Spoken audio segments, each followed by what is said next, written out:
We're always talking about the crafts that you should sell, but the conversation we really need to have is all about the projects you should never, ever sell. Are you guys ready for it? Let's go ahead and jump in.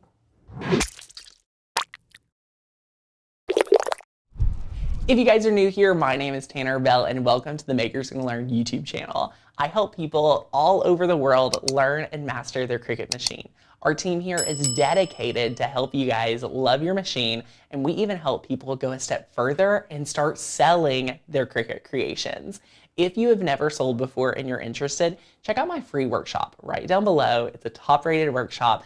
Thousands upon thousands of people have taken it and got pages and pages of value of notes from it, so I think you will too. In today's video, I'm going to go over everything about projects that you should never sell. A lot of you may need to audit your crafts that you're selling right now, and this may surprise you and you may want to stop selling some of them. So this may happen. If you guys are ready, let's go ahead and jump right in to the projects you should never, ever sell. If you guys have been around our YouTube channel anytime, you guys know we are very friendly with going to the Dollar Tree. We're constantly there. But one thing I want to offer to you is if you're starting to sell your crafts, guess what? The Dollar Tree is not the #1 place you should be going to make and sell projects, okay?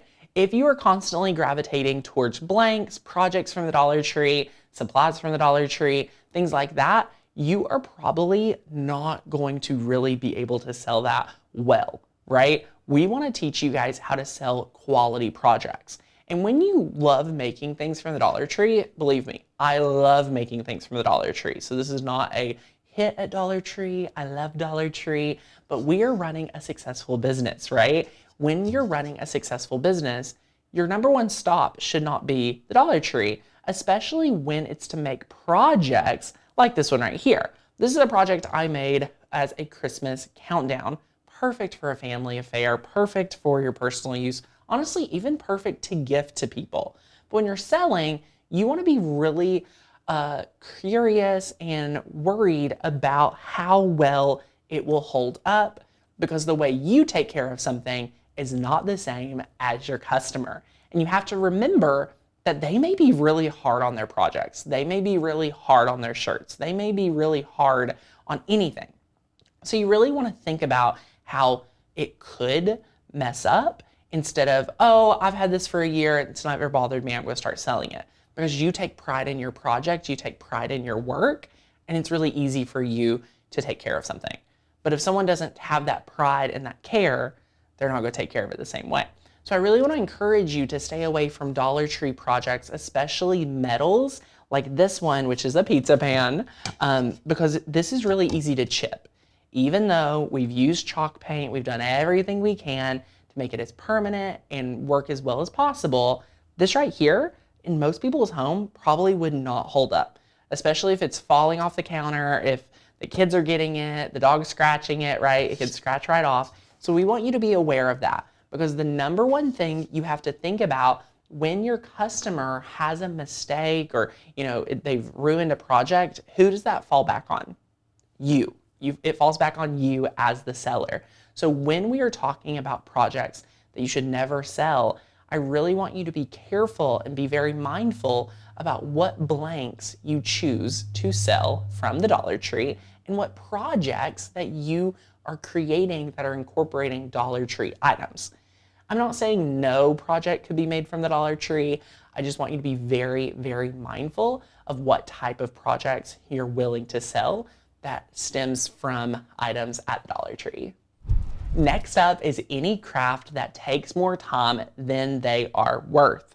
This is the hardest thing to get through people's head when I'm teaching them all about a concept that all crafts are not made to sell. What? People constantly are confused by this, and I really want to go over this concept with you.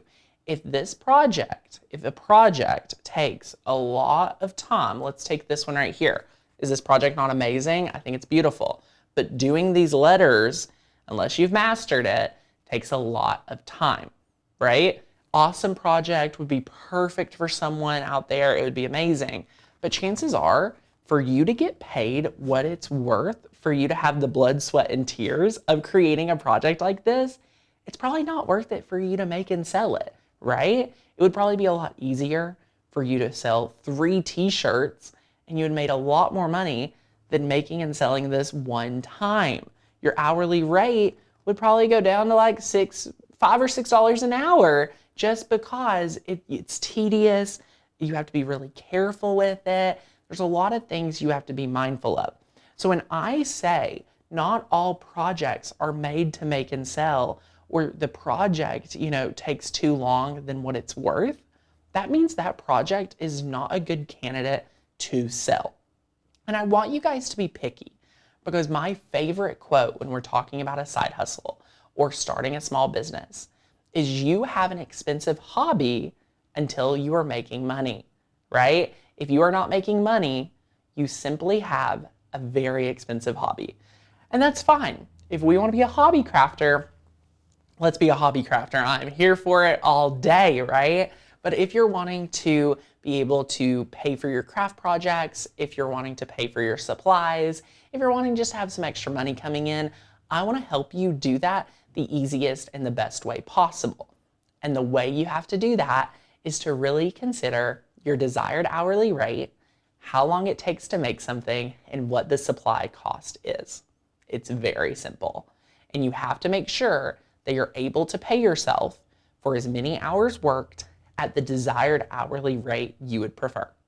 For example, if this project took me 2 hours to make from start to finish, and I wanted to make $20 an hour, this project would now cost me $40 in labor and probably another $10 in supplies. This letter would now cost $50 for Tanner Bell to make and sell. If I cannot sell this letter for $50, it is not worth me selling it, because I could earn $20 making a sublimation project real fast, making a Cricut t-shirt real fast, doing a letter board real fast. There's so many other ways for me to earn the wages I want. If you are struggling with the concept of making the money that you desire, I really want you to take my free workshop. We go over this, we talk about it in detail, and it's really important. And I want you to know that there's so much opportunity out there for you. You just have to find it. So if you are trying to sell something like a quilt, like a really hard to make 3D project, anything like that, and you're not getting the results, you're not making the money, I want you to consider to start making projects that fit your criteria for your desired hourly wage. Your rate can be whatever you want it to be, and as you get more skilled, that price will naturally increase. That's the goal. So I want you to consider that and to stop selling projects that take too long to make it and price yourself out of the market. Next up are projects that are not easily able to ship. Now, of course, you are able to have a local market and you're able to make and sell things locally, but we want to look big picture for you. So if you're an amazing paper flower artist, how in the world, if you blew up on Instagram, right, on YouTube, on TikTok, and someone from the other side of the country wanted to buy from you, how would you be able to ship this beautiful art project, right? It's a little trickier and there would be a lot more work involved in figuring out how to do this. And if you're a paper flower artist, chances are you don't know what you don't know about shipping across the country. So I really want to encourage you guys to be mindful about the items that you're selling that are not made to ship well. You want your project to be able to ship well and be able to do your best work. Selling a beautiful plant like this would not be as possible as selling a beautiful project like this for a nursery. Think about how many people constantly are decorating nurseries, having babies for the first, second, third time, who knows how many times, and that they're wanting to decorate their nursery with some really fun items. This is something that you are easily able to make and sell because it ships really easily. It's super lightweight. And if you didn't know, one of the biggest costs when it comes to shipping is the weight of the item. So if you're trying to sell this, the pot is very heavy. The flowers are probably going to be destroyed in the shipping. It just doesn't make as much sense as selling something like this. Okay, so you really want to be mindful about, does it ship well? Can I ship this well? I know I'm making it right now locally, but when I start trying to sell it to other states and different areas in the country, how well will it really ship? These are questions you need to ask yourself, and you want to make sure that you can get a check mark saying, hey, this ships really well. Last but not least, I think I would love to say that I shouldn't have to say this, but I think it has to be said. Be sure to not sell anything you would not buy for yourself. I know. I have students constantly come to me saying, Tanner, I don't know why my projects are selling. And I simply ask them, why do you think it's not selling? And you wouldn't believe the responses I get.